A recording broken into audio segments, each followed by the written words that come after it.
everyone. We are back for a couple more Christmas horror stories. I'm for it. I'm really getting into them. Some of these are, gives me the EBGBs, some of them.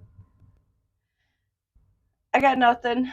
Yet again, it's because I don't read ahead, so I have nothing to go on. The first story we're going to do today is called Losing Yourself in China. So, when I was only 20 years old, I was traveling through China with a small group of friends, and we spent about 2 months in Qinghai province, which was once part of Tibet. Our destination was a specific place where we'd be teaching English, but we'd be stopping frequently along the road in towns and small cities. We landed in a small rural village one day, nothing out of the ordinary. We just stayed for a couple of days, buying for food at the markets and strolling about to view the sights, which were far and few between. This was in February, in the thick of winter, and all of the grass on the hills and plains surrounding the town was dead and brown. The entire mood was one of bleakness, as any rural location experiences in the winter. Things were going incredibly extraordinary well for me at this point in my life, and I say that because my adult years had been fairly darkly overcast. But the incredible good fortune of being able to travel and the close friends I'd made in the previous year had completely transformed my sentiments and outlook on life.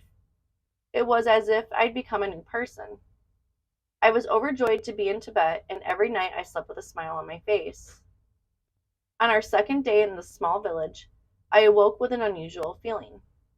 Not pleasant, just strange. As if my typical thoughts and sensations had been dialed down to a minimum. We all agreed to take a walk in the hills behind town, where there was a small summit with a pile of rocks and a few prayer flags. To be honest, there were little altars like these on every other hill, but it gave us something to do. As we went up the hills behind town, I began to feel increasingly odd. I didn't feel terrified, furious, or any other strong feeling. In reality, it felt as if emotion was leaking out of me, and I was becoming more and more blank, emptier and emptier. My head began to feel foggy, and I began to feel as if I didn't care about anything at all. A small, rapidly shrinking part of me began to panic, knowing that something horrible was happening. But it was as if my own inner voice was gradually becoming quieter. When we arrived at the small crest, I just slumped to the ground next to the pile of boulders. I began to tune out the sounds around me and focus all of my concentration on the small pebbles in the mud without even realizing it. I began repeatedly tapping one against the other. Do you have any idea what type of horror is the polar opposite of being afraid or feeling anything at all? The ugliness of a fly buzzing against a closed window in an empty room for hours on end. That was all I could think of. In its meaninglessness, it was demonic. I felt like I was giggling at nothing when I caressed my face. Through all of the emptiness, a notion came to mind. You should just die. It sounded quite far at first, but something in me fought it, and I was briefly worried. My party began walking down the slope at that point, and I joined them. I felt more normal the further we walked, until we left town that afternoon and I was completely frightened out. When another female, Hannah, casually said that she had felt uncomfortable and unhappy while living there, I told her that I had felt the same way. Hannah and I turned white when the trip leader remarked that a local had told him that the area had been afflicted by a wave of young ladies under 25 committing suicide. Shut up, dude. And that is the end of that story. I didn't see that one. That one came out of nowhere. So, anyways, we have time. We could probably do a whole nother one. I'm excited. Let's do it. So, this one's called Do You Really Believe in Magic?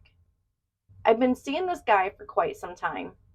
He was a professional magician and was quite courteous to me. Whether you believe in magic or not, the things he accomplished were amazing. He performed all of the traditional magic tricks, taking a rabbit from his hat, a bouquet of flowers from under his sleeve, and a variety of other things. He could hold his breath underwater for over 10 minutes, teleport with ease, and levitate, to name a few feats. I'm not sure how he did it, but he was incredible. I figured it would be a good moment to introduce him to my family. As a result, we headed back to my parents' place. He had greeted my mother and father, and they had returned the greeting. He told them he was a professional magician when they asked what he did for a living. My mother thought it sounded like a great job, but my father was less enthusiastic. He claimed that being a magician isn't a legitimate job, and that magicians are simply unemployed people. My boyfriend said that by the end of the night, he would be able to persuade my father to value his work. So my boyfriend tried to persuade my father to alter his mind the entire time we were there. He levitated a drink to my father and retrieved 2 doves from one of our pillowcases. But my father was so stubborn that he believed it had been planned ahead of time.